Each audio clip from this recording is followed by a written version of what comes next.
ഷിൻസേട്ടൻ ഈ പേരിന്റെ കാര്യത്തിൽ കുറച്ച് ആ സമയത്ത് വേറെ പേരൊക്കെ ആലോചിച്ച ഒരാളാണ്. അപ്പൊ ഇതിനകത്ത് എന്റെ പേര് ഇത് ഒറിജിനൽ നെയിം തന്നെ പറഞ്ഞപ്പോ ഒന്ന് ഞെട്ടി. അതെന്താ സംഭവം എന്ന് വെച്ചിട്ടുണ്ടെങ്കിൽ നമ്മള് ഈ ഷാജി കൈലാസ് പടങ്ങളിലൊക്കെ ശ്രദ്ധിച്ചാൽ അറിയാം, നായകന്റെ പേരൊക്കെ ഭയങ്കര ഗംഭീര പേരുകളായിരിക്കും. ശിവനാണ് പൗരുഷത്തിന്റെ പ്രതീകം. അപ്പൊ എല്ലാ ശ്രദ്ധിച്ചാൽ അറിയാം, എല്ലാം ശിവന്റെ പര്യായങ്ങളായിരിക്കും എല്ലാ നായകന്മാർക്കും ഒക്കെ. അപ്പൊ നമ്മള് എന്റെ പേര് സത്യത്തിൽ എന്റെ പേര് ഷിനു എന്നാണ്.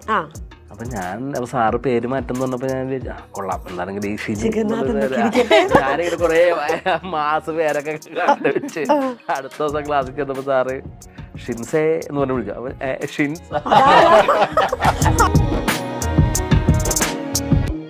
ഒരു ദിവസം കഴിഞ്ഞ ദിവസം 2 ദിവസം മുമ്പേ 2 പിള്ളേർ വന്നിട്ട് തണ്ണീർമത്തല്ലേ പി ടി ടീച്ചറാണോ ചോദിച്ചപ്പോൾ ഞാൻ ആദ്യം വേണോ വേണ്ടേ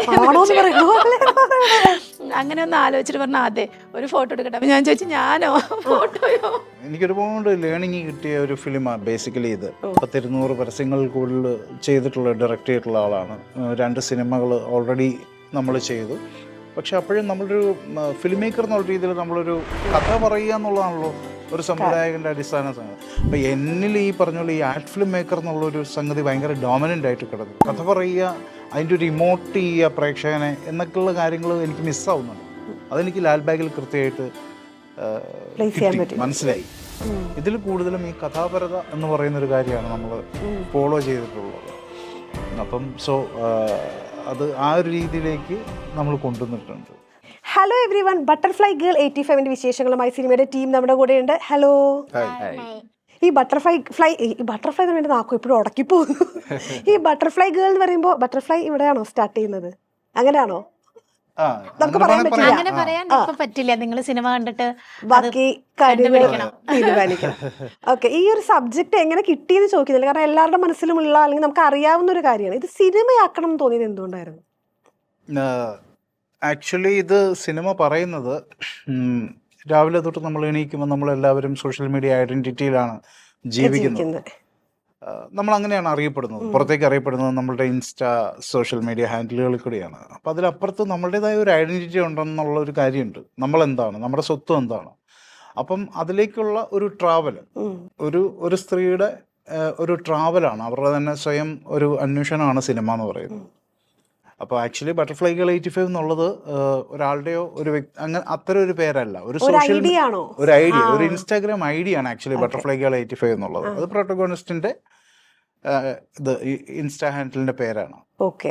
അല്ല, അപ്പൊ ഇത് നമുക്ക് അതായത് എല്ലാ ദിവസവും നമ്മൾ ഈ സമൂഹ മാധ്യമങ്ങൾ നമ്മുടെ ലൈഫിനെ എഫക്ട് ചെയ്യുന്നത് അങ്ങനെ തന്നെ നമ്മൾ പോകുന്നത്. അപ്പൊ ഈ വൈറലായിട്ട് പിടിച്ചു നിൽക്കുക എന്നുള്ളത് വല്ലാത്തൊരു ടെൻഷൻ തരുന്ന ഒരു അവസ്ഥയാണ്. ഈ കഥ വന്ന് പറഞ്ഞപ്പോഴത്തേക്ക് ഈ ഒരു കാരണങ്ങൾ കൊണ്ടൊക്കെ തന്നെയാണോ നമുക്കിത് ചെയ്യാം എന്നുള്ളത് തോന്നിയത്?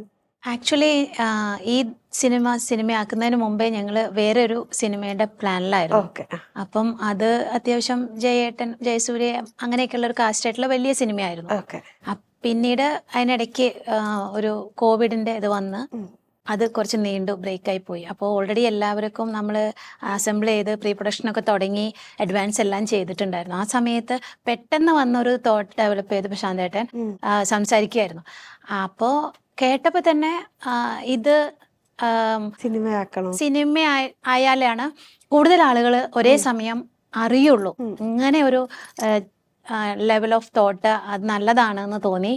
എന്നാൽ പിന്നെ നമുക്കെന്നാൽ അത് ചെയ്യാം ഫസ്റ്റ്. അപ്പോഴത്തേക്ക് ഇതൊക്കെ മാറി അടുത്തതിലേക്ക് പിന്നെ പോവാന്നുള്ളൊരു തീരുമാനം അപ്പോൾ പെട്ടെന്നെടുത്ത് അങ്ങനെ തന്നെ ചെയ്തു. ഒരാഴ്ച കൊണ്ടാണ് ഇതൊക്കെ സംഭവിച്ചത്. പ്ലാനിങ്ങും കാര്യങ്ങളും എല്ലാം ഒരാഴ്ച കൊണ്ട് വരെ സ്ക്രിപ്റ്റ് വരെ ഫൈനലായി തുടങ്ങുകയുണ്ടായത്.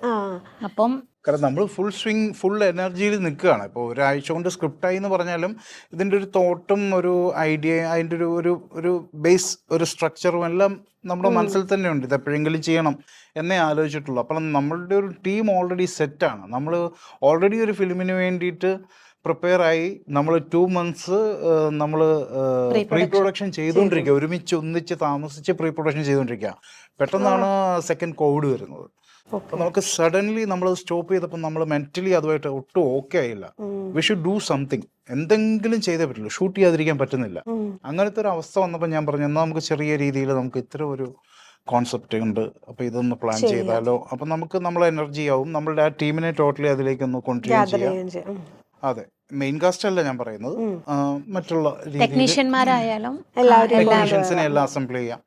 എന്ന് പറഞ്ഞിട്ട് അത്തരത്തിലുള്ള രീതിയിലേക്കാണ് നമ്മളത് കൊണ്ടുവന്നത്.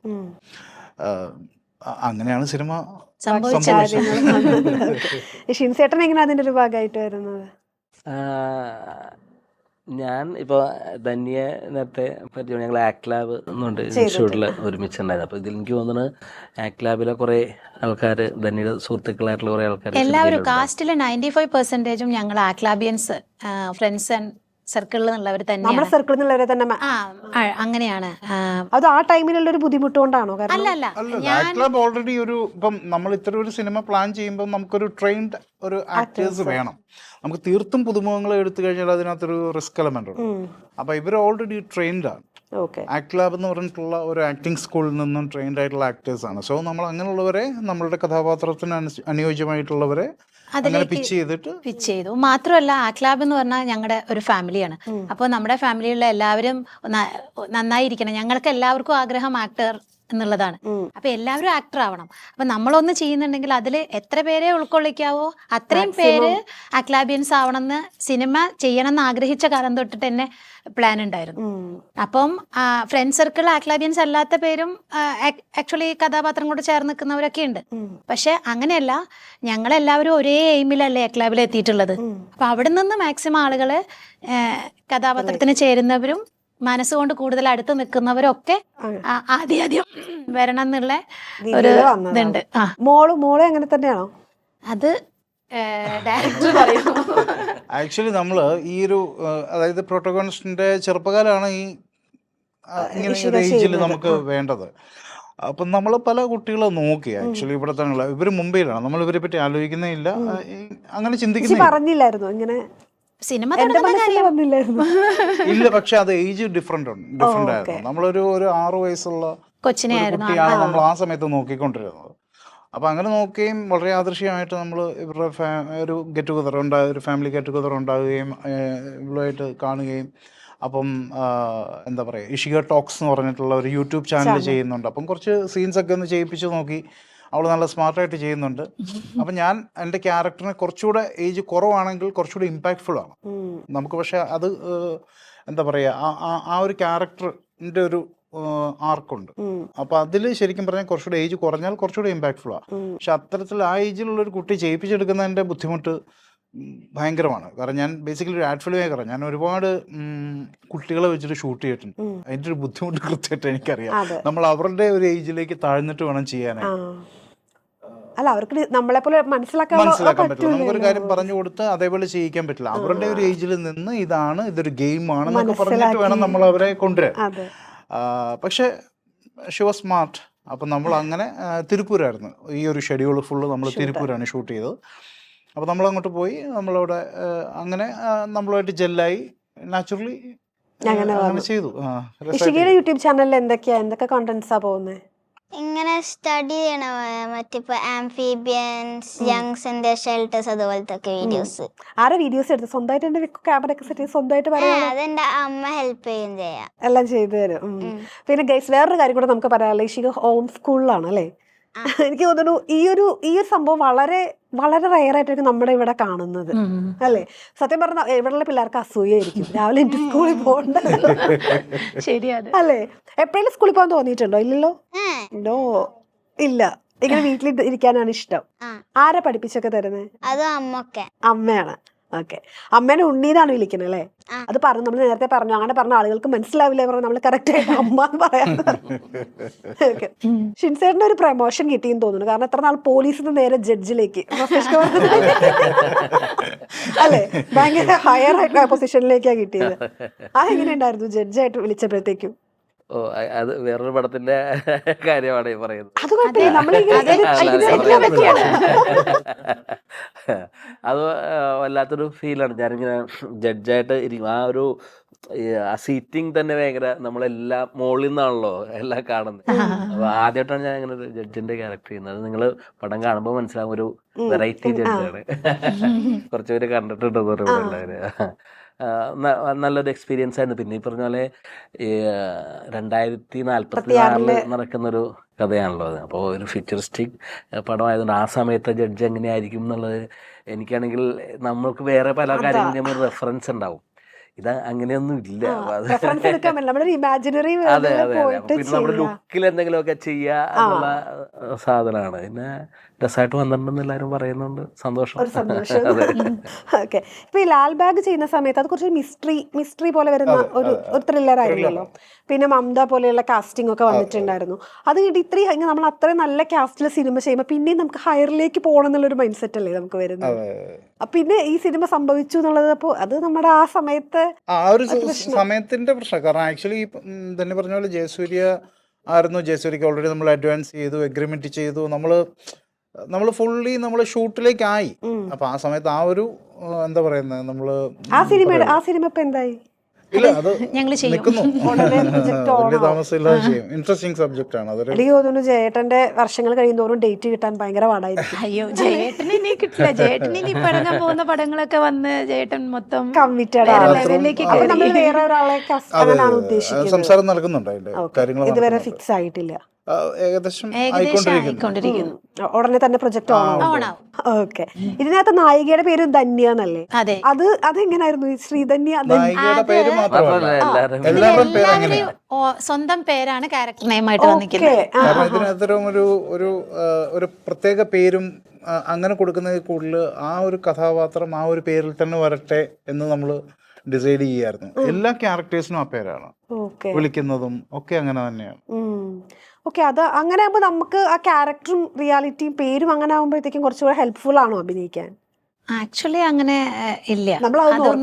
ചാലഞ്ചിങ് ചാലഞ്ചിങ് ആണ്. അപ്പൊ നമ്മളുടെ ഒരു ഐഡന്റിറ്റി പറ്റിയാണല്ലോ സിനിമയിൽ സംസാരിക്കുന്നത്. അതുകൊണ്ടൊക്കെയാണ് നമ്മൾ അത്തരം ഒറിജിനൽ ഒരു പേര് തന്നെ സിനിമയിലെ കഥാപാത്രങ്ങൾക്കും കൊടുക്കാൻ തീരുമാനിച്ചത്. അപ്പൊ അതിനോട് മാറി നിൽക്കുകയാണ് ശരിക്കും പറഞ്ഞാൽ ആ ക്യാരക്ടർ ചെയ്യേണ്ടത്. ആർട്ടിസ്റ്റും ക്യാരക്ടറുമായിട്ടുള്ള ഒരു കോൺഫ്ലിക്റ്റ് ഉണ്ടല്ലോ. ഇപ്പൊ ഷിൻസൊക്കെ പലതരം കഥാപാത്രങ്ങൾ ചെയ്യുമ്പോഴും ഷിൻസ് എന്ന് പറയുന്ന ആളിൽ നിന്ന് എത്രമാത്രം മാറി നിൽക്കാൻ എന്നാണ് ഷിൻസ് ശ്രമിക്കുക. അപ്പൊ ആ ഒരു ചലഞ്ച് കൂടുതലാണ് ഇതിനകത്ത്. കാരണം കഥാപാത്രത്തിന്റെ പേരതാണെങ്കിലും ആ ക്യാരക്ടർ എൻറ്റയർലി അവരിൽ നിന്ന് മാറി നിൽക്കുന്നതായിരിക്കും. ഈ പേരിന്റെ കാര്യം പറയുമ്പോൾ ഷിൻസേട്ടൻ ഈ പേരിന്റെ കാര്യത്തിൽ കുറച്ച് ആ സമയത്ത് വേറെ പേരൊക്കെ ആലോചിച്ച ഒരാളാ. അപ്പൊ ഇതിനകത്ത് എന്റെ പേര് ഇത് ഒറിജിനൽ നെയിം തന്നെ പറഞ്ഞപ്പോ ഒന്ന് ഞെട്ടിയോ? അല്ല, എന്റെ പേര് എപ്പോഴും ഒരു പ്രശ്നമാണ്. ആക്ച്വലി അത് പ്രശ്നമല്ല. സെർച്ച് ചെയ്യുമ്പോൾ ഒരാളെ ഉള്ളൂ. ഗുരുനാഥന്റെ സജീവ് സാറ് സമ്മാനിച്ചത് പേരാണ്. പക്ഷെ സെർച്ച് ചെയ്ത് അങ്ങനെ ഒരാളെ ഉള്ളൂ. സ്റ്റാർട്ട് ചെയ്യുന്നത് അല്ല, മലയാളത്തില് വെച്ചിട്ട് ശരിയാ. അപ്പൊ ഇങ്ങനെ പേരില്ല. ശരിയാ ശരിയാ. അല്ല, ആ സമയത്ത് ചേട്ടൻ സജസ്റ്റ് ചെയ്ത് കൊടുത്തത് ജഗന്നാഥനും.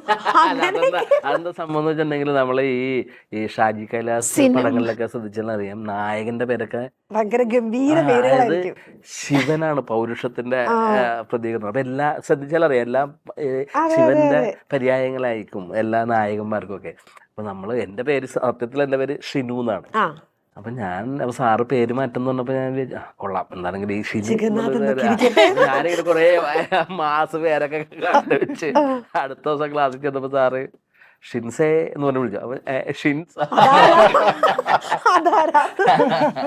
അപ്പൊ അങ്ങനെ പിന്നെ ഞാൻ ഷിൻസ് എന്നുള്ള അത് ഓക്കെ.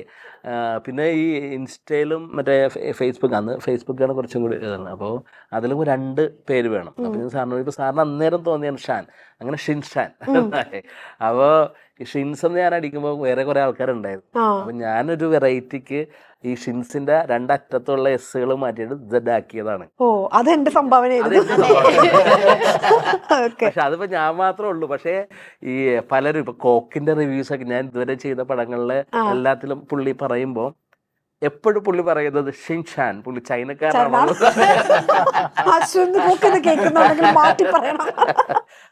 പുള്ളി തന്നെ തിരുത്തി പറയും, പുള്ളി മലയാളി തന്നെയാണ് കേട്ടോ. പിന്നെ ഞാനിങ്ങനെ ആലോചിക്കണ്ട, ഞാൻ ചെറുപ്പത്തിലെ ഏറ്റവും കൂടുതൽ ഈ നമ്മളെ കളിയാക്കാന്ന് വെച്ചാൽ കൂട്ടുകാരൊക്കെ ഈ മൂക്കന്നെ ഇങ്ങനെ ആയതുകൊണ്ട് ചൈനക്കാരൻ ജപ്പാൻകാരൻ എന്നൊക്കെ കേൾക്കാറുണ്ടായിരുന്നു. ഇനിയിപ്പോ അവര് ആ പേരും കൂടെ അങ്ങനെ മാച്ചായി. ഷാൻഷു എന്നൊക്കെ പറഞ്ഞിട്ട്. എന്തായാലും ഈ സ്ഥാപനത്തിന് വേറെ ബ്രാഞ്ചസ് ഇല്ല, മറ്റെങ്ങും ബ്രാഞ്ചുകളില്ല. വേറെ ബ്രാഞ്ചുകളില്ല. സർക്കിൾ നോക്കുമ്പോൾ ഞാൻ മാത്രമേ ഉള്ളൂ. അല്ല അത് ശരി, ഞാൻ ആദ്യം എസ് വെച്ചിട്ട് സെർച്ച് ചെയ്തത്, പക്ഷെ അത് കറക്റ്റ് ആയിട്ട് ഓട്ടോ കറക്റ്റ് ചെയ്ത് വരുമല്ലോ, അപ്പൊ അതിന്റെ താഴെ കറക്റ്റ് ആയിട്ട് ഇസഡ് എന്നുള്ളത് വന്നു. അല്ല അപ്പൊ ഇതിനകത്ത് സ്വന്തം പേരാന്ന് പറഞ്ഞപ്പോ ഒരു സന്തോഷം തോന്നിയോ? എന്റെ പേര് അല്ല ആക്ച്വലി ഷിൻസ് എന്നുള്ള പേര് ഇതിനകത്ത് വിളിക്കുന്നില്ല. അയ്യോ അത് കഷ്ടായി. അല്ല വിളിക്കേണ്ടി വരുമ്പോഴാണ് അതെ, ആ character വിളിക്കേണ്ടി വരുന്നില്ല. ഓക്കെ, അവർക്ക് രണ്ടുപേർക്കും അങ്ങനെ വരുന്നില്ല. മോളെ മോക്കും വരുന്നില്ല. പേര് വരും. ബാക്കി എല്ലാവരും വിളിക്കേണ്ടി വരുമ്പോ അവരവരുടെ പേരാണ് വിളിക്കുന്നത്. കാസ്റ്റ് ആൻഡ് ക്രൂ നോക്കുമ്പോ മാത്രമാണ് ഈ പേര് നമുക്ക് കാണാൻ പറ്റുന്നത്. ടൈറ്റിൽസ് പോകുമ്പോ കൃത്യമായിട്ട് ചെയ്യും. ഓക്കെ ചേച്ചി, ഇപ്പോഴും തണ്ണീർമത്തൻ ദിനങ്ങളുടെ അത് തന്നെയാണോ ആളുകൾ പറഞ്ഞുകൊണ്ടിരിക്കുന്നത്? ഇങ്ങനെ നിൽക്കുന്നത് ഉറപ്പായിട്ടും അത്യാവശ്യം ആളുകള് എവിടെ പോയാലും ചോദിക്കുന്നത് തണ്ണീർമത്തന്റെ ടീച്ചർ അല്ലേ എന്ന് തന്നെയാണ്. കഴിഞ്ഞ ദിവസവും എനിക്ക് സത്യം പറഞ്ഞാൽ അങ്ങനെയൊക്കെ കേൾക്കുമ്പോൾ അവർക്ക് എന്നെ മനസ്സിലാവില്ല എന്നുള്ള ഒരു ഇതിൽ ഞാൻ കൂളായിട്ട് തന്നെ പോവുക. ഒരു ദിവസം കഴിഞ്ഞ ദിവസം 2 ദിവസം മുമ്പേ 2 പിള്ളേര് വന്നിട്ട് തണ്ണീർമത്തല്ലേ പി ടീച്ചറാണോ ചോദിച്ചപ്പോൾ ഞാൻ ആദ്യം വേണോ വേണ്ടേ അങ്ങനെ ഒന്ന് ആലോചിച്ചിട്ട് പറഞ്ഞ അതെ ഒരു ഫോട്ടോ എടുക്കട്ടെ. അപ്പൊ ഞാൻ ചോദിച്ചു ഞാനോ ഫോട്ടോയോ? ഇറങ്ങിയ സമയത്ത് അപ്പൊ കുറച്ചുകൂടെയൊക്കെ ആളുകള് ഉണ്ടായിരുന്നു. അപ്പൊ ആ സമയത്ത് ഫോട്ടോ എടുക്കുമ്പോൾ അത്ര വലിയ അങ്ങനെയല്ല, കുറച്ച് എനിക്കൊരു ബുദ്ധിമുട്ട്, നമ്മൾ ശീലിക്കാത്തതിന്റെ ഒരു ബുദ്ധിമുട്ടുണ്ടായിരുന്നു. ഇപ്പൊ പിന്നെ നമ്മളിത് ഓടുമ്പോ നടു ഓടണം എന്ന് പറഞ്ഞ പോലെ അതിന്റെ ഭാഗമായിട്ട് അങ്ങനെ നിൽക്കും. ഇപ്പൊ ചെയ്ത 3 സിനിമകൾ എടുക്കുകയാണെങ്കിൽ കുറച്ചുകൂടി ചലഞ്ചിങ് ഏതായിരുന്നു ചെയ്യാനായിട്ട്? അല്ല ഓഫ് കോഴ്സ് ഫസ്റ്റ് ഫിലിം തന്നെയാണ്. എല്ലാ തരത്തിലും ചലഞ്ചിങ്ങും ആണ് നമുക്ക് ഏറ്റവും പ്രിയപ്പെട്ടതും അതായി മാറും. അതങ്ങനെയാണല്ലോ നമ്മളുടെ എപ്പോഴും ഒരു ഫസ്റ്റ് കിഡ് എന്ന് പറയുമ്പോഴത്തേക്കിനും നാച്ചുറലി അങ്ങനെ. ഞാൻ ആദ്യമായിട്ട് സിനിമാ സംവിധായകനാകില്ല. അപ്പൊ നമുക്ക് അതിനോട് ഒരു കുറച്ച് കൂടുതൽ ഇഷ്ടമുണ്ട്. പൈസ അപ്പൊ അതൊക്കെ ചലഞ്ച് കൂടുതലായിരുന്നു. കാരണം അത് ഒന്നാമത്തെ മൊത്തം ഒരു 4 മണിക്കൂറിൽ നടക്കുന്ന 2 നഗരങ്ങളിലായിട്ട്, കൊച്ചിയിലും ചെന്നൈയിലുമായിട്ട് 2 സിറ്റീസിലായിട്ട് ഒരേ സമയത്ത് പാരലി നടക്കുന്ന ഒരു സിനിമയായിരുന്നു. മാത്രമല്ല അതിനൊരു റിയലിസ്റ്റിക് സ്വഭാവത്തിലുള്ള ത്രില്ലറായിരുന്നു. അപ്പോൾ അത് അത്തരമൊരു ജോണർ അങ്ങനെ അധികം മലയാളത്തിൽ പരീക്ഷിച്ചിട്ടില്ല. ഒന്ന് ലിമിറ്റഡ് ടൈം. പിന്നെയുള്ളതെന്ന് പറഞ്ഞാൽ വന്നിട്ടുണ്ട് ട്രാഫിക്കൊക്കെ അതിൻ്റെ തൊട്ട് മുന്നേ തന്നെ വന്ന അതിൻ്റെ പ്രീവിയസ് ഇയറിൽ മറ്റോ വന്നു. അപ്പം ഇത്ര സമയത്തിനുള്ളിൽ, പക്ഷെ അതിനെ കുറച്ചുകൂടി റിയലിസ്റ്റിക് ഒരു ഗ്രൗണ്ട്സിൽ ട്രീറ്റ് ചെയ്യുന്ന രീതിയിലാണ് നമ്മൾ ചെയ്തിരുന്നത്. ഭയങ്കര നാച്ചുറലായിട്ടുള്ള ക്യാരക്ടേഴ്സും നമുക്കെപ്പോഴും അവിടെ ഇവിടെയൊക്കെ പെട്ടെന്ന് തന്നെ ഐഡൻറ്റിഫൈ ഇയാളെൻ്റെ വീടിൻ്റെ അടുത്തുള്ള ആളാണല്ലോ, ഇയാളെ ഞാൻ നേരത്തെ കാണാറുള്ളതാണല്ലോ എന്നൊക്കെ തോന്നുന്ന തരം കഥാപാത്രങ്ങളെയാണ് നമ്മൾ അങ്ങനെയാണ് ക്യാരക്ടറൈസേഷൻ നമ്മൾ വർക്ക് ചെയ്തത്. അപ്പോൾ സോ ആ ഒരു നാച്ചുറാലിറ്റി നമ്മൾ കൊണ്ടുവരും. ഒരു ത്രില്ലറിലേക്ക് നമ്മൾ മേർജ് ചെയ്യാനായിട്ട് കുറച്ച് ഡിഫിക്കൽട്ടായിരുന്നു. അപ്പോൾ അതൊരു ഫസ്റ്റ് ഫിലിം ചെയ്യുമ്പം എന്തെങ്കിലും ഒരു പ്രത്യേകത ഉള്ളൊരു സിനിമ ആയിരിക്കണം എന്ന ആഗ്രഹമുണ്ടായിരുന്നു. സോ നമ്മൾ അതൊരു വലിയ ചലഞ്ചിങ് ഏരിയ ആയിരുന്നു അങ്ങനെ ട്രീറ്റ് ചെയ്ത് കൊണ്ടുപോകാന്നുള്ളത്. ഷൂട്ടിങ് കുറച്ചുകൂടി എളുപ്പമായിരുന്നു, പക്ഷേ ഈ ഒരു ട്രീറ്റ്മെൻറ്റ് നമ്മൾ അതേപടി കീപ്പ് ചെയ്യണമല്ലോ. ടോട്ടൽ ഫിലിമാണല്ലോ നമ്മൾ ആൾക്കാർക്ക് മുന്നിലേക്ക് വെക്കുക, കുറച്ച് സീനുകൾ മാത്രമല്ല. അപ്പോൾ ആ ടോട്ടൽ ഫിലിമിൽ അത് കീപ്പപ്പ് ചെയ്യുക എന്ന് പറയുന്നത് ഒരു ഡിഫിക്കൽട്ട് ടാസ്ക് ആയിരുന്നു. കോവിഡ് ടൈമിൽ ബേബീസ് ഇവരെയൊക്കെ അലൗ ചെയ്യിപ്പിക്കുന്നുണ്ടായിരുന്നു? ഇല്ല, തുടങ്ങിയുള്ളൂ നമ്മൾ ആ സമയത്ത്. സെക്കൻഡ് കോവിഡ് ആയിരുന്നു. അത് കഴിഞ്ഞിട്ട് കുറച്ച് നമ്മുടെ ഇവിടുത്തെ ഷൂട്ട് കഴിഞ്ഞിട്ടാണ് കിങ്ങിണിന്ന് അവളെ വിളിക്കുക. കിങ്ങിണിയുടെ പോർഷനായിട്ട് ഞങ്ങൾ തിരുപ്പൂര് ഷൂട്ട് ചെയ്തത്. കിങ്ങിണിക്ക് ഇഷ്ടമായോ അഭിനയിക്കാൻ? എനിക്ക് ഇഷ്ടപ്പെട്ട്. ആരെ ഏറ്റവും കൂടുതൽ ഇഷ്ടപ്പെട്ട സെറ്റിൽ ചെന്നപ്പോ? അങ്ങനൊന്നുമില്ല, എല്ലാരും ഇഷ്ടപ്പെട്ടു. എല്ലാരും ഇഷ്ടപ്പെട്ടു. Okay okay. ഷിൻസേട്ടൻ ഇപ്പൊ നമ്മള് ഷിൻസേട്ടന്റെ കാര്യങ്ങളിലേക്ക് വരുന്ന സമയത്തെ കുറച്ചുകൂടെ ഇൻട്രോവേർട്ട് ആയിട്ടുള്ള ഒരാൾ എക്സ്ട്രോവേർട്ട് ആയി മാറി എന്നുള്ള ഒരു സ്റ്റോറി കേട്ടിട്ടുണ്ടായിരുന്നു. ഇപ്പൊ ഞാൻ കഴിഞ്ഞ 2-3 ഇന്റർവ്യൂകളിലും ഇതുപോലത്തെ കുറെ ആളുകളെ ഞാൻ കാണുന്നത്. അപ്പൊ ഈ ഫീൽഡിൽ വരുമ്പോ ഇങ്ങനെ മാറി പോകുന്നതാണോ? എനിക്ക് ഈ ഇന്റർവ്യൂസ് ഒക്കെ പറയുമ്പോ ഞാൻ ഭയങ്കര ഞാൻ എങ്ങനെയെങ്കിലൊക്കെ ഒഴിവാകാണ്.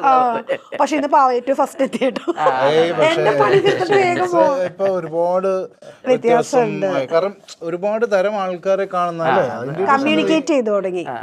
ആ ഒരു എന്താ പറയാ തുടങ്ങാനുള്ള ഒരു പ്രശ്നമേ ഉള്ളൂ. പിന്നെ അത് കഴിഞ്ഞാൽ ശരിയാകും. സ്റ്റാർട്ടിങ് ട്രിബിളേ ഉള്ളൂ.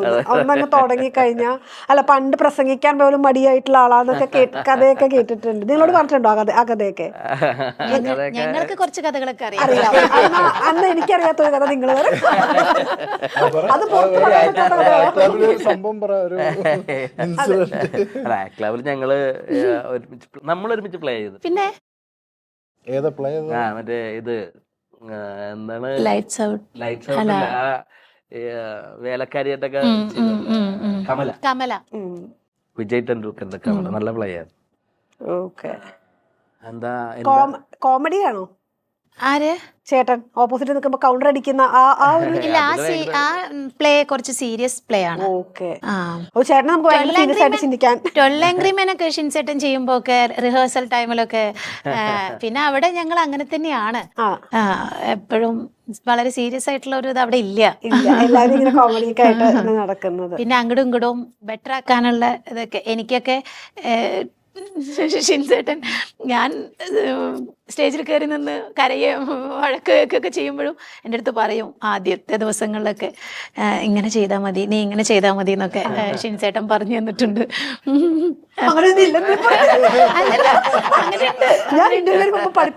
അല്ലല്ല, അതെന്താന്ന് വെച്ചാൽ എനിക്ക് എന്തായാലും ആദ്യത്തെ 2 ദിവസം നല്ല വഴക്ക് വെക്കും സാറിന്റെ അടുത്തുനിന്ന്. അതെന്താ നമ്മളൊന്ന് ട്രാക്കിലാവാൻ ഒരു 2 ദിവസം. അപ്പൊ ഇവിടെ ഡയറക്ടർ എങ്ങനെയായിരുന്നു? ഇവിടെ കുഴപ്പമില്ലായിരുന്നു. ഇവിടെ പിന്നെ ഇവിടെ ബേസിക്കലി ഇതിന്റെ സ്ക്രിപ്റ്റിംഗ് ടൈം തൊട്ടാണ്. സ്ക്രിപ്റ്റിംഗ് ടൈം മീൻസ് അധികം നാളല്ല സ്ക്രിപ്റ്റ് എടുത്തത്. പക്ഷെ നമ്മൾ സിനിമ ഷൂട്ട് ചെയ്യുന്ന സമയത്തും ഈ സ്ക്രിപ്റ്റ് മാറിക്കൊണ്ടിരുന്നു പറഞ്ഞാൽ കംപ്ലീറ്റ്ലി അല്ല, നമ്മൾ അതിൻ്റെ ഒരു ബെറ്റർ രീതിയിലേക്ക് അത് ഡെവലപ്പ് ചെയ്തുകൊണ്ട് എനിക്കൊരുപാട് ലേണിംഗ് കിട്ടിയ ഒരു ഫിലിമാണ് ബേസിക്കലി ഇത്. ഇപ്പം ഞാൻ 200 പരസ്യങ്ങൾ കൂടുതൽ ഡയറക്റ്റ് ചെയ്തിട്ടുള്ള ആളാണ്. 2 സിനിമകൾ ഓൾറെഡി നമ്മൾ ചെയ്തു.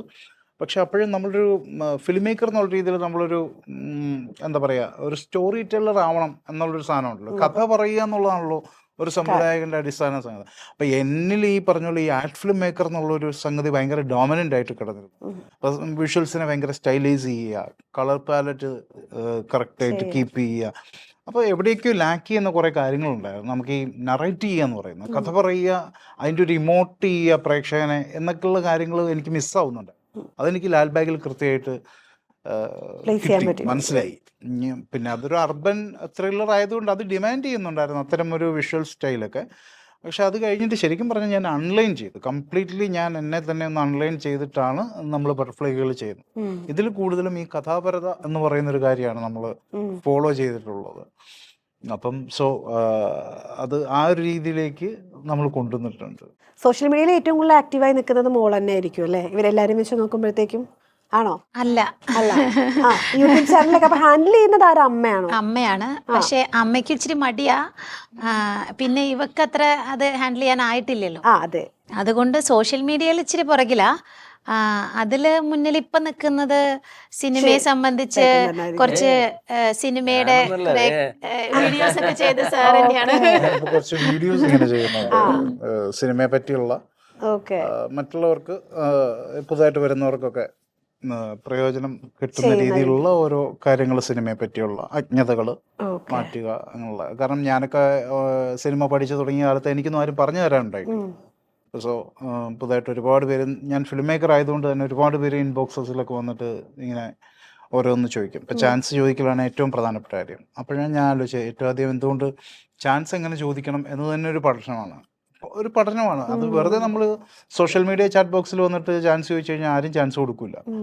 അപ്പോൾ അതെങ്ങനെയാണ് നമ്മളൊരു ഡയറക്ടറെ അപ്രോച്ച് ചെയ്യേണ്ടത്, എങ്ങനെയാണ് ഒരു കാസ്റ്റിംഗ് ഡയറക്ടറെ എങ്ങനെയാണ് അപ്രോച്ച് ചെയ്യേണ്ടത്, ഡിസ്ക്ലോസ് ചെയ്യാൻ പറ്റില്ല. നമ്മുടെ ചാനലിൽ പോയി സബ്സ്ക്രൈബ് ചെയ്യണോ? യൂട്യൂബ് ചാനലൊന്നും അല്ല, ഞാൻ എന്റെ മറ്റേ ഫേസ്ബുക്ക് വീഡിയോസ് ഒരു 1.5 അല്ലെങ്കിൽ 1 മിനിറ്റ് ഉള്ള വീഡിയോസ് ആയിട്ട് മാത്രം. അപ്പോൾ ഓരോ ഇങ്ങനെ കണ്ടിന്യൂസ്ലി ഒരു 100 days ഞാൻ വെറുതെ ഒന്ന് ട്രൈ ചെയ്ത് നോക്കി. ഇതെന്നെ കൊണ്ട് പറ്റുന്നതാണോന്ന് എനിക്ക് അറിയില്ലല്ലോ. ഞാൻ കണ്ടന്റ് ഒക്കെ ഒരുപാട് കയറിപ്പോയി. ഇൻഫോർമേറ്റീവ് ആണെങ്കിലും അത് ഭയങ്കര ഒരുപാട് നല്ല റീച്ചൊക്കെ കിട്ടിയിട്ടുണ്ട്. പക്ഷെ അതല്ല, ഞാൻ ബേസിക്കലി എൻ്റെ ഉദ്ദേശം ഇതാണ്. പറഞ്ഞാൽ എനിക്കിഷ്ടമാണ് ആളുകൾക്ക് പറഞ്ഞു കൊടുക്കാൻ, നമുക്കറിയാവുന്ന കാര്യങ്ങൾ, നമ്മൾ പഠിച്ചിട്ടുള്ള കാര്യങ്ങൾ നമ്മളുടെ ഇത്രയും വർഷത്തെ ഒരു എക്സ്പീരിയൻസ് ഉണ്ട്. അപ്പം സോ അത് ആൾക്കാരിലേക്ക് അല്ലാതെ തന്നെ ഞാൻ ചെയ്യുന്ന പരിപാടി അത്. അല്ലാതെ തന്നെ ഞാൻ ചെയ്യുന്നതാണ്. എനിക്ക് ഇങ്ങനെ പറഞ്ഞു കൊടുക്കും, ഇങ്ങനെ രീതി ചെയ്യും.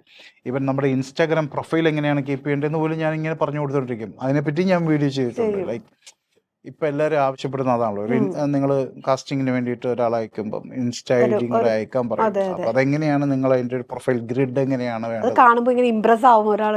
നമ്മൾ ഒരു ആർക്കും സമയമൊന്നുമില്ല, ആരും താഴോട്ടൊന്നും സ്ക്രോൾ ചെയ്ത് പോകില്ല. അപ്പൊ ആദ്യത്തെ ഒരു 3 ഗ്രിഡ് എങ്ങനെ വേണം, നിങ്ങളുടെ ബയോ എങ്ങനെ ആയിരിക്കണം, നിങ്ങളുടെ പ്രൊഫൈൽ ഫോട്ടോ എങ്ങനെ നിങ്ങൾ സെറ്റ് ചെയ്യണം, ഇതൊക്കെ ഒറ്റ ലുക്കിൽ ഒറ്റ ഗ്ലാൻസിൽ നമുക്ക് കിട്ടണമല്ലോ.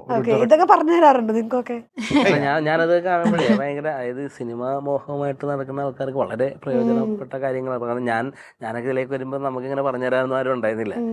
അപ്പോൾ പിന്നീട് എന്നോട് ആൾക്കാരിങ്ങനെ ചോദിക്കും. അപ്പോൾ ഞാൻ അവസരങ്ങൾ ചേട്ടനോട് ചോദിക്കാറുണ്ടോ? ഞാനൊരു ആക്ടറാണ്, എന്റെ ഇൻബോക്സിൽ വന്നിട്ട് അവസരങ്ങൾ ചോദിക്കുന്ന ഇഷ്ടം പോലെ ആളുകൾ. ഒരു ഡയറക്ടർ എന്തുവരെ ഫേസ് ചെയ്യുന്നുണ്ടാവും. അതായത് ഡയറക്ടറാണെന്ന് പറയുമ്പോൾ അവരോട് കൂടുതൽ ആൾക്കാർ ചോദിക്കുന്ന കാരണം. അപ്പൊ നമ്മളോട് ഇപ്പൊ ആക്ടറായ എന്നോട് ചോദിക്കാന്ന് പറയുന്നത് ഞാനിങ്ങനെ ആലോചിക്കണ്ട്, എന്നോട് പറഞ്ഞിട്ട് എന്തോ കാര്യം. പക്ഷേ അവിടെ എനിക്ക് മനസ്സിലാകുന്ന കാര്യം, ഞാൻ പണ്ട് അതായത് സിനിമയിൽ വരുന്നതിന് മുന്നേ എനിക്ക് ഒരു സിനിമാക്കാരെ അറിയാൻ പാടില്ല, എൻ്റെ ഫാമിലിയിലോ ഒന്നും ഒരു സിനിമയുമായി ബന്ധപ്പെട്ട ഒരു കണക്ഷനും ഇല്ല. അപ്പൊ എങ്ങനെ ഇതിലേക്ക് വരും എന്ന് ചിന്തിക്കുമ്പോൾ അതുമായിട്ട് കണക്ട് ആയിട്ടുള്ള ആരെങ്കിലും കിട്ടിയാൽ അവരോട് കമ്പനി ആകാം എന്നുള്ളതൊക്കെ ആയിരിക്കും. അതെ, അതൊരു സത്യമാണ്. അതിലേക്കുള്ള ഒരു എങ്ങനെ അപ്രോച്ച് ചെയ്യണം അറിയില്ല. അത് ഇപ്പൊ എന്റെയൊക്കെ കുറെ കാര്യങ്ങൾ, അതായത് നമ്മൾ പണ്ടത്തെ കാര്യങ്ങളൊക്കെ എടുക്കുമ്പോൾ ഇതിലും വലിയ മണ്ടത്തരങ്ങൾ നമ്മൾ ചെയ്തിട്ടുണ്ട്. അല്ല, ബേസിക്കലി വീഡിയോസിന്റെ ഉദ്ദേശം അത് തന്നെ കേട്ടോ. ഈ അബദ്ധങ്ങൾ എങ്ങനെ വരാതെ നമുക്ക് നോക്കാം. നിങ്ങളുടെ സെറ്റിൽ എത്തിയാൽ ആദ്യമായിട്ടൊരു ലൊക്കേഷനിൽ നിങ്ങൾ വർക്ക് ചെയ്യാനായിട്ട് ചെല്ലുമ്പം നിങ്ങൾ ശ്രദ്ധിക്കേണ്ട കാര്യങ്ങൾ എന്തൊക്കെയായിരിക്കും. ബേസിക്കലി നിങ്ങളുടെ കയ്യിലുള്ള വിലപിടിപ്പുള്ളൊരു സാധനമുണ്ട്, അതെങ്ങനെ സൂക്ഷിക്കാം. അങ്ങനെ വളരെ പ്രാക്ടിക്കൽ ആയിട്ടുള്ള ടിപ്സാണ്. അല്ലാതെ ഇത് ടിപ്സ് എന്നല്ല, ഉപദേശമല്ല. ലൈക്ക് ഇത് പ്രാക്ടിക്കൽസ് ആണ്. നമ്മളിപ്പോ റിയലി എങ്ങനെയാണ് വരേണ്ടത് എന്നുള്ളത് നമ്മൾ കാണാറുണ്ട്. സ്ഥിരം വരുന്നവര് ചെയ്യുന്ന എന്നുവെച്ചാൽ അവർക്ക് അറിയില്ലല്ലോ, അബദ്ധങ്ങളായിട്ട് വരുന്ന കാര്യങ്ങൾ. അവർക്കൊരു റൈറ്റ് വേ അതിൽ കുറെ അനുഭവത്തിലൂടെ പോയതാണ്. അത് പുള്ളിയും പുള്ളി അവിടെ നിന്ന് ഡയറക്ടർ ആയിട്ട് കുറെ കാര്യങ്ങൾ പുള്ളി കണ്ടിട്ടുണ്ട്. അപ്പൊ അത് എക്സ്പീരിയൻസ് ആയതുകൊണ്ട് അത് പറയുന്നു എന്നുള്ളതാണ്. അത് കുറെ ആൾക്കാർക്ക് അത് ഭയങ്കര പ്രയോജനം. ഈ DM വരുന്ന ഈ ചാൻസ് ചോദിക്കുന്ന മെസ്സേജുകളൊക്കെ എങ്ങനെ ഡീൽ ചെയ്യാ? അപ്പൊ അയ്യോ, ചിലത് നമുക്ക് ഡീൽ ചെയ്യാൻ പറ്റത്തില്ല, പക്ഷെ എന്നാലും ചെയ്യും. ഞാൻ മാക്സിമം റിപ്ലൈ കൊടുക്കും. പക്ഷെ വെറുതെ ചില ആൾക്കാർ ഇങ്ങനെ കണ്ടിന്യൂസ്ലി ഒരു ചാൻസ് പ്ലേസ് എന്ന് പറഞ്ഞ് അയച്ചുകൊണ്ടിരിക്കുമ്പോൾ നമ്മൾ പിന്നെ അതങ്ങ് ബ്ലോക്ക് ചെയ്ത് വിടും. കാരണം അവനത് മാത്രമേ, അവന് ഞാൻ ഈ വീഡിയോ ഒക്കെ അയച്ചു കൊടുക്കും. നീ ഇങ്ങനെ നേരിട്ട് മീറ്റ് ചെയ്യുന്നു, ഇങ്ങനെ വെറുതെ അയച്ചിട്ട് കാര്യമില്ലല്ലോ. അപ്പൊ അത് പറഞ്ഞിട്ടും മനസ്സിലാവാത്തവരെ ഞാൻ പിന്നെ ബ്ലോക്ക് ചെയ്യാൻ ഓപ്ഷൻ ഇല്ല. ഓക്കെ, അപ്പൊ March 6 നമ്മുടെ സിനിമ തിയേറ്ററുകളിൽ എത്താണ്. നമ്മൾ എന്താണ് എക്സ്പെക്ട് ചെയ്യേണ്ടത്? ഏതൊരു ഫീലിലായിരിക്കണം കണ്ടിരിക്കുന്ന ഒരു പ്രേക്ഷകനെ? ബേസിക്കലി നമ്മളിതൊരു സ്ത്രീ പക്ഷ അല്ലെങ്കിൽ സ്ത്രീ കേന്ദ്രീകൃത സിനിമ എന്ന് വേണേൽ പറയാം. അങ്ങനെ ആണെങ്കിൽ പോലും അത് പുരുഷന്മാരും കണ്ടിരിക്കേണ്ട ഒരു സിനിമയാണ്. ഇതെല്ലാവരും പറയുന്ന പോലെ ഇത് സ്ത്രീ ആ ഒരു രീതിയിലല്ല. ഒരു സ്ത്രീ ശാക്തീകരിക്കപ്പെടുന്നത്, എംപവർ ചെയ്യപ്പെടുന്നത് അവളെ തന്നെയാണ്. ലൈക്ക് വേറെ ഒരു തരത്തിലൊന്നുമല്ല. ഇപ്പോൾ ഒരു ജോലി സമ്പാദിച്ചത് കൊണ്ട് മാത്രമോ അല്ലെങ്കിൽ ഒരു പുരുഷൻ ഈക്വലൻ്റ് ആയതുകൊണ്ടോ മാത്രമല്ല, അവളുടെ തന്നെ ഉള്ളിലുള്ള ഉറങ്ങിക്കിടക്കുന്ന കഴിവുകളെ ഉണർത്തി അവളെ തന്നെ പ്രൂവ് ചെയ്യപ്പെടുമ്പോഴാണ് അവൾ ശാക്തീകരിക്കപ്പെടുന്നത്, അല്ലേ, എംപവർ ചെയ്യപ്പെടുന്നത്. അപ്പോൾ ആ ഒരു കാര്യം സിനിമയിൽ പറയുന്നുണ്ട്. ആ ഒരു മെസ്സേജ് ഉണ്ട്. അതെ, അത് എല്ലാ സ്ത്രീകളും കടന്നുപോയിട്ടുള്ള കുറേ ലേയേഴ്സ് സിനിമയിൽ പറയുന്നുണ്ട്. ഇപ്പം കുട്ടിക്കാലത്തുണ്ടാകുന്ന ട്രോമ ഒക്കെ വലുതായിട്ട് എങ്ങനെ അവരെ ഹോണ്ട് ചെയ്യുന്നു, അവരെ പല കാര്യങ്ങളിൽ നിന്ന് എങ്ങനെ പിന്നോക്കം വലിക്കുന്നു എന്നൊക്കെയുള്ള കാര്യങ്ങൾ സിനിമയിൽ പറയുന്നുണ്ട്.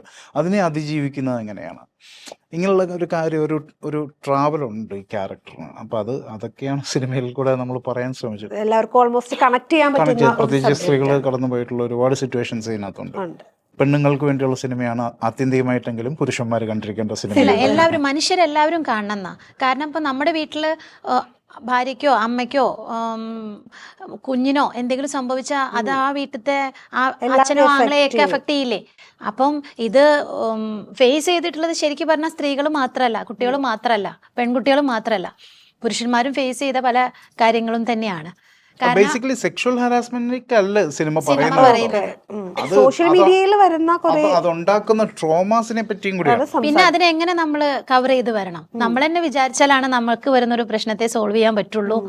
അതിനെ ആരെന്ത് തരം സപ്പോർട്ട് തന്നാലും നമ്മൾ തനിച്ച് എങ്ങനെ കേപ്പബിൾ ആവുന്നു എന്നുള്ളിടത്താണ് നമ്മുടെ മാറ്റം സംഭവിക്കുള്ളൂ. അതിന് വേറെ വേറെ വഴിയില്ല. അപ്പം സിനിമയും പറയുന്ന അത് തന്നെയാണ്. ഓക്കെ. അപ്പൊ എന്തായാലും മാർച്ച് 6 സിനിമ തിയേറ്ററുകളിൽ എത്താണ്. എല്ലാവിധ ആശംസകളും. Thank you so much. Thank you.